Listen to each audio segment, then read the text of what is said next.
बहुत समय पहले की बात है। भारतवर्ष में एक राज्य था जिसका नाम मणिपुर था। उसे राज्य में राजा शुद्ध शासन करते थे। वह अब बुद्ध हो गए थे। उनका एक पुत्र था जिसका नाम मणिभद्र था। मणिभद्र बहुत ही सुंदर और बलशाली था। वह अभी अभी नई विवाह करके आया था। उसकी पत्नी मायावती बहुत ही सुंदर थी। राजा कुशल घोष अपने पुत्र वधू और पुत्रों को बहुत प्रेम करते थे। वह अपने पुत्र वधू को अपने गृह की लक्ष्मी मानते थे। वह जानते थे कि एक पतिव्रता पुत्र वधू ही अपने घर को अच्छे से देखभाल कर सकती है। लेकिन राजकुमार मणिभद्र बहुत ही चंचल स्वभाव का था। वह अपने धन को किसी भी तरह नष्ट कर देता था। राजा को यह बात अच्छा नहीं लगता, लेकिन वह अब क्या करता। उसका अंतिम समय आ गया था। कुछ दिन बीत गया। राजा कुश दवजी हमार हो गया। उनको यह पता चल गया कि वह अब भी जिंदा नहीं रहने वाले।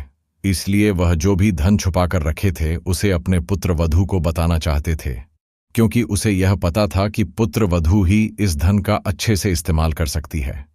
जब उसका अंतिम समय आया, वह अपने पुत्र वधू मायावती को अपने पास बुलाई और कहाँ-कहाँ धन संपत्ति छुपाकर रखिए वह सब कुछ बताया।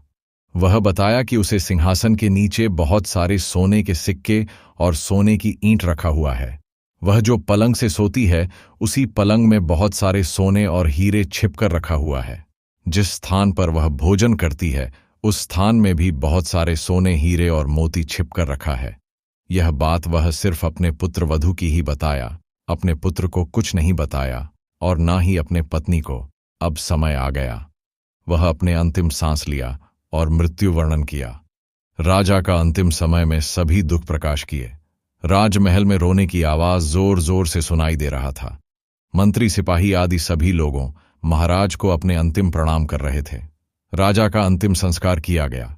रानी धन के विषय में किसी को कुछ नहीं बताई। राजकुमार अपने पिता की मृत्यु पर बहुत दुख प्रकाश किया।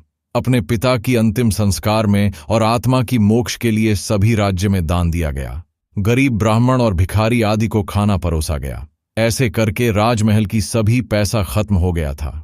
खाने के लिए कुछ भी नहीं बचा था।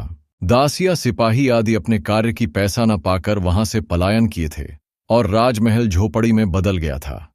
न खाने को कुछ था और न ही पीने को। राजा मरने के बाद कोई भी राजकुमार को पसंद नहीं करते थे। इतने कष्ट में भी मायावती छिपा हुआ खजाना के बारे में किसी को कुछ नहीं बताई। अंतिम समय में राजा कुछ ध्वज की पत्नी किसी धनी व्यक्ति के घर में जाकर कुछ कार्य करती और पुत्र वधू को खाना खाने को देती, लेकिन वह अभी बूढ़ी हो गई थी। एक दिन वह अपने पुत्र को कहा, पुत्र, जब बुरा समय हो तो मित्रों को याद करना चाहिए। तुम तुम्हारी पत्नी को लेकर ससुराल चले जाओ। वहां जाकर खाने को कुछ ले आओ। मुझे विश्वास है कि तुम्हारे ससुर जी तुम्हें अवश्य मदद करेंगे। उन्हें अपने बारे में सब कुछ बताओ और अपने पत्नी के साथ वापस आ जाओ। मैं यहां तुम्हारे प्रतीक्षा करती हूं। यह बात राजकुमार को बहुत पसंद आया। वह अपने पत्नी को सब कुछ बताया। उसकी पत्नी यह सुनकर कुछ नहीं बोली, सिर्फ अपने घर का बात सुनकर राजी हो गई। दोनों मायावती के राज्य की ओर निकल पड़े। राजकुमार अब तक कुछ नहीं खाया था। उसे बहुत प्यास और भूख लग रहा था। वह अपनी पत्नी से कहा, प्रिया, तुम अपने पिताजी के घर जाओ और मेरे लिए कुछ खाना लेकर आओ, क्योंकि मुझे अब बहुत ज्यादा भूख लग रहा है। मैं 2 दिन से कुछ नहीं खाया हूं। मैं यहां से और एक कदम भी चल नहीं पाऊंगा। यह बात उसकी पत्नी ने सुनी और उससे अनदेखा करके चली गई। वह अपने पिता के पास गई और खुशी में बातें करती रही, लेकिन वह राजकुमार के बात भूल गई थी। जब किसी के पास कोई धन संपत्ति नहीं होगा तो उसे क्यों कान पसंद करेगा। यह बात राजकुमार के भाग्य में भी था। वह बिना खाना की वहां पड़ रहा। एक दिन में भी वह एक भिखारी की तरह दिखने लगा। उसका बड़ा शाला महल का निर्माण कर रहा था। वह उसे देखा तो उसे एक भिखारी प्रतीत हुआ। वह उसे यह कम करने के लिए बोला, मणिभद्र तो एक राजकुमार था। वह पहले उसे कार्य नहीं किया था। उसे यह सब करना नहीं आता था। इसलिए वह बोला कि मैं यह नहीं कर सकता। मुझे खाने को कुछ दे दो। मैं 2 दिन से कुछ भी खाया हूं। यह सुनकर सिपाही ने बोला, तुम इतने बड़े युवक हो, देखने में भी ठीक ठाक हो। तुम कुछ काम क्यों नहीं करते? सिर्फ भीख मांगना जानते हो। लोग सही तो कहते हैं, जिसको भीख मांगना आता है वह कठिन कार्य नहीं करता। यह सुनकर राजकुमार दुखी हो गया। इस बात पर सिपाही को गुस्सा आया और वह उसे पीटने लगा। तब राजकुमार को यह समझ में आ गया कि मुझे यह सब करना चाहिए, नहीं तो आज मेरा खैर नहीं। वह उसी कार्य को करने लगा, लेकिन वह भूखा होने के नाते वह सब सही से नहीं कर पा रहा था। तभी सिपाहियों ने उसे जोर से मारा और उसे वहां से निकाल दिया। राजकुमार अब क्या करेगा? वह धीरे धीरे चिपचिपी कर वहां से भागने लगा। वह दौड़ दौड़ कर घोड़े रहने वाला स्थान के पास बैठ गया। वह एक भिखारी की तरह लग रहा था। तभी एक घोड़ा को पालने वाला युवक यहां आ पहुंचा। वह बहुत सुंदर था और वह घोड़ा को कुछ चारा खिलाने लगा। तब राजकुमारी मायावती एक सुंदर पात्र में कुछ सुस्वादु खाना लेकर वहां पहुंची। वह पहले राजकुमार मणिभद्र को देखा, लेकिन वह उसे पहचान नहीं पाई। वह उसे एक भिखारी की तरह लगा। वह उसे बाली, अब यह भिखारी यहां क्या कर रहा है? ऐसे कहकर वह उसे एक थप्पड़ मारा और उसे घोड़ा को पालने वाला युवक के पास चली गई। राजकुमारी मायावती उसी युवक को प्रेम करती थी। जब उसकी शादी राजकुमार मणिभद्र के साथ हो गया था, तब वह बहुत परेशान थी। इसलिए जब मणिभद्र इसी अवस्था में रहता था, तब भी वह राजा का बता हुआ खजाने के बारे में मायावती किसी को कुछ नहीं बताई। राजकुमारी को देखकर घोड़ा पालने वाला युवक गुस्सा में आ गया और बोला, तुम कल से यहां आए हो और आज मुझसे मिलने आए हो। क्या तुम मुझसे प्रेम नहीं करती? मुझसे तुम्हारी प्रेम कमी हो गई है। यह सुनकर राजकुमारी ने बोला, मेरी कोई गलती नहीं है। मैं तो आज भी उतना प्यार करती हूं जैसे पहले करती थी। मैं क्या करूं? मैं जब से पिताजी के घर आई हूं, तब से तुम्हारे पास आने की योजना कर रही थी, लेकिन कोई योजना सफल नहीं हुआ था। आज मैं तुमसे मिलने आई हूं और उसके साथ एक बहुत बड़ा तोहफा भी लेकर आई हूं। यह सुनकर घोड़ा पालने वाला बोला, तोहफा? तुम मेरे लिए तोहफा लेकर आई हो? बोलो, कैसे तोहफे लाई है? यह सुनकर राजकुमारी ने कहा, तुम चिंता मत करो, मैं मेरे ससुर जी का सब कुछ जानता हूं। उसका गुप्त धन खजाना कहां है, यह मुझे पता, लेकिन मैं किसी को नहीं बताई, सिर्फ तुमसे बताती हूं। यह कहकर वह जहां जहां खजाना था उसके बारे में उस घोड़े पालने वाला युवक को बता दी। उसके साथ साथ यह भी बताई कि अब हमें कोई परेशान नहीं है। हम यह खजाना लेकर कहीं दूर चल जाएंगे और वहां खुशी खुशी रहेंगे। यह सुनकर घोड़ा पालने वाला युवक खुशी हो गया और राजकुमारी की लाई हुई भोजन को खाने लगा। तब भिखारी के बेस में राजकुमार मणिभद्र सब कुछ सुनता था। उसे अब पता चल गया था कि पिताजी का छिपा हुआ धन कहाँ है। इसके साथ साथ वह राजकुमारी की असली कारनामा भी जान गया था। वह उसे छोड़ने को निर्णय किया। फिर वह धीरे धीरे करके अपना राज्यों को लौट आया। इतने दिनों के बाद अपने पुत्र को देखकर महारानी बहुत प्रसन्न हुई। वह अपने पुत्र को खाने के लिए कुछ दिया।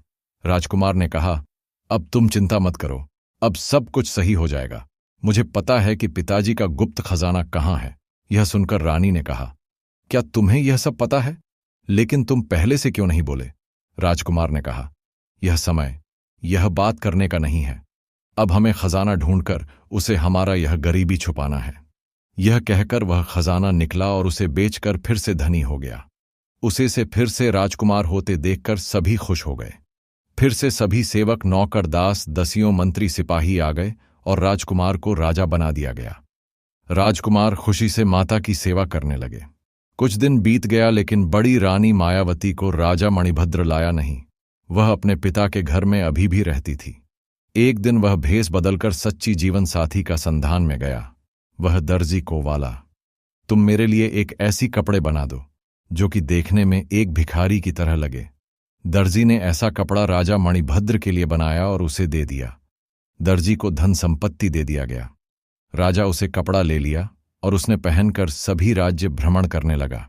उसे जो भी देखता था उसे गरीब भिखारी समझकर दूर हो जाता था। उसे देखकर कुछ लोगों ने उसे खाना देते थे, लेकिन भिखारी के बेस में राजकुमार मणिभद्र कह रहा था, कृपया मुझे अपने हाथों से खिला दीजिए, क्योंकि मेरे नहीं हैं।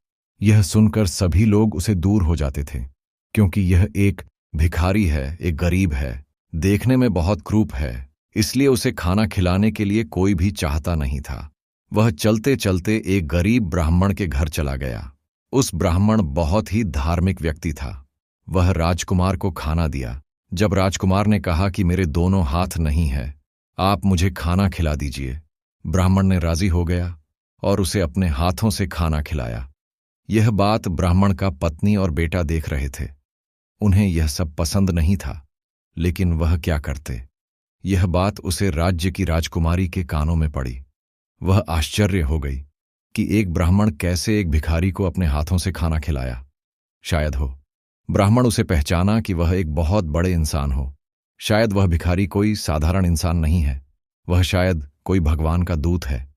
इसलिए एक बड़ी ब्राह्मण उसे खाना खिलाया। राजकुमारी ने यह सोचकर अपने सिपाहियों को आदेश दिया कि जाओ और उसे भिखारी को राजमहल में पेश करो। सिपाहियों ने यह सुनकर उस भिखारी को राजमहल में पेश किए। तब राजकुमारी उसकी दासियां के साथ स्नान करने गई थी। जब राजकुमारी वहां आई तो उसने रास्ते में उस गरीब राजकुमार को देखा। वह रास्ते में पड़ा था। राजकुमारी भिखारी को बोली, तुम अब वहां से हट जाओ, मैं राजम जाऊंगी। यह सुनकर भिखारी ने कहा, आप स्वयं मुझे रास्ते से दूर कर दो, क्योंकि मैं आप चल नहीं पा रहा हूं। यह सुनकर सभी राशियों ने वहां से दूर हो गए, क्योंकि वह एक भिखारी था और उसका शरीर से दुर्गंध आ रहा था।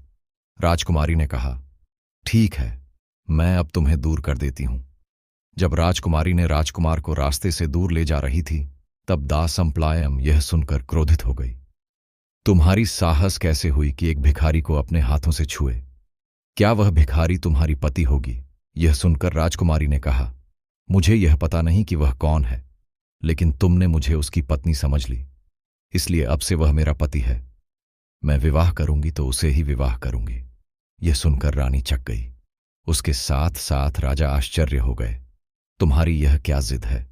तुम एक राजकुमारी हो, तुम्हारे लिए बहुत सारे राजकुमार तैयार हैं, लेकिन तुम अपने पति इस गरीब भिखारी को चुनती हो। राजकुमारी बहुत जिद करती थी, इसलिए राजा को यह निर्णय लेना पड़ा कि राजकुमारी का विवाह इस गरीब भिखारी के साथ कर दिया जाए। राजकुमारी और गरीब भिखारी का विवाह हो गया। वह भी एक साधारण जग में कोई बड़ा उत्सव नहीं हुआ। किसके मन में खुश नहीं था? जो राजकुमारी एक सुंदर राजकुमार से विवाह करना तय थी, अब वह राजकुमारी एक गरीब भिखारी से विवाह कर रही थी। अब क्या किया जाए? राजा उन दोनों के लिए एक महल निर्माण किया। वह माहौल राजमहल से थोड़ा दूर था, देखने में बहुत सुंदर था। उस महल में राजकुमारी और राजकुमार रहने लगे। उसे महल में एक सिपाही पहरा देने के लिए था। उसने एक दिन देखा कि उसे भिखारी के स्थान में एक सुंदर राजकुमार राजकुमारी के साथ बातें कर रहा है। यह सुनकर सिपाही आश्चर्य हो गया। ऐसा कैसे हो सकता है? वह दौड़कर महाराज को यह सब बताया, लेकिन यह सुनकर राजा बहुत क्रोधित हो गए। वह सिपाही से बोले, क्या तुम मुझसे मजाक करने आए हो? क्या तुम्हें ज्ञान नहीं है कि वह एक राजकुमार नहीं, एक भिखारी है? वह सैनिक से कहा कि सिपाहियों को यहां से ले जाओ। सिपाही को लेकर सैनिक चले गए। अगले दिन वह सिपाही फिर से यह देखकर राजा के पास चला गया। राजा यह सुनकर सोचा, यह सिपाही मुझे एक ही बात क्यों बोल रहा है? शायद इसमें कुछ गड़बड़ है, मुझे जाकर देखना चाहिए। यह सोचकर वह सिपाही को बोला, क्या तुम सच बोल रहे हो? अगर सच है तो मुझे दिखाओ। सिपाही यह सुनकर राजा को साथ लेकर महल की तरफ चला गया। राजा भिखारी की जगह एक सुंदर राजकुमार को देखकर प्रसन्न हो गए। उसे यह सब पता चल गया कि राजकुमार मणिभद्र एक सुंदर और श्रेष्ठ जीवन साथी ढूंढने के लिए यह सब कर रहे थे। वह फिर से राजकुमार मणिभद्र और राजकुमारी की विवाह कर दिया। राज्य में अब खुशियां छा गई थीं। सभी ने खाना खा रहे थे। कुछ दिन बीत गया।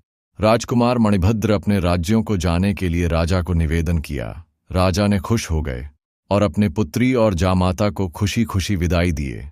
राजकुमार मणिभद्र अपने नए रानी को लेकर राजमहल में प्रवेश किया। अपने नए पुत्र वधू को देखकर महारानी बहुत प्रसन्न हुई और खुशी खुशी रहने लगी। एक दिन राजमाता अपने पुत्रों से कहा, पुत्र, तुम बड़ी रानी पद्मावती को यहाँ क्यों नहीं लाए हो? वह अपने पिताजी के घर में और कितने दिन रहेगी? तुम जाओ और उसे लेकर आओ। यह बात सुनकर राजकुमार मणिभद्र कुछ नहीं कहा, लेकिन अपने माताज की बात मानकर रानी मायावती को अपने महल में वापस ले आया। एक रात चांदनी रात थी। छत के ऊपर बहुत ठंडी हवा आ रही थी। रानी मायावती ने कहा, चलो छत पर सोते हैं। राजकुमार अपने दोनों रानियां को साथ लेकर छत पर चला गया। छोटी रानी ने राजकुमार मणिभद्र को कहा, यह बहुत सुंदर स्थान है, आज मुझे कुछ कहानी सुनाओ। राजकुमार मणिभद्र ने कहा, कैसा कहानी? जो सच है यह बताऊं या फिर जो झूठ है वह बताऊं? छोटी रानी ने कहा, मुझे सच्ची बात बताओ। राजा ने कहा, एक रानी थी और एक राज। राजा अपनी रानी को बहुत प्यार करता था, लेकिन रानी अपने राजा को धोखा दे दी। वह भी एक घोड़ा पालने वाला युवक के लिए। राजकुमार तो कोई कहानी नहीं बताया था, वह अपने जीवन की कहानी बता रहा था। यह मायावती को समझ में आ गई। उसे अब लज्जा आने लगी। वह अब क्या करेगी? बेचारी बेचारी रानी मायावती अब किसी को मुंह दिखाने का लायक नहीं बची। वह उन छत से कूदकर मर गई। अब राजा मणिभद्र और राजकुमारी खुशी खुशी रहने लगी। दोस्तों, आपको ये कहानी कैसे लगी? कमेंट करके जरूर बताइए। वीडियो अच्छी लगी है तो लाइक और शेयर करें। ऐसे नई नई कहानी के लिए चैनल को सब्सक्राइब जरूर करें। आपको किसी तरह कहानी पसंद है, हमें जरूर बताइए ताकि हम उसी तरह की वीडियो लेकर आएंगे। यदि आप हमारे पिछले कहानियां अब तक नहीं देखा है तो उसे भी एक बार जरूर देखें। आपका ध्यान रखें, क्योंकि जल्द मिलेंगे एक